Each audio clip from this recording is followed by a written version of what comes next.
কক্সবাজারের উখিয়ার রোহিঙ্গা ক্যাম্প পরিদর্শন করেছেন পররাষ্ট্র মন্ত্রণালয় সম্পর্কিত সংসদীয় স্থায়ী কমিটির সভাপতি এ.কে আব্দুল মোমেনের নেতৃত্বে ৬ সদস্যের সংসদীয় কমিটি।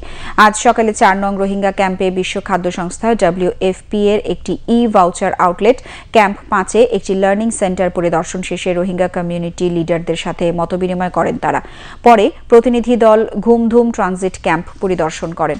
এ সময় সংসদীয় কমিটির সভাপতি ড এ.কে আব্দুল মোমেন বলেন, সরেজমিনে রোহিঙ্গা পরিস্থিতি দেখা এবং সমস্যা সমাধানের উপায় খুঁজে বের করতেই এই পরিদর্শন। তিনি বলেন, রোহিঙ্গারা নিজ দেশে ফেরত যেতে চায়।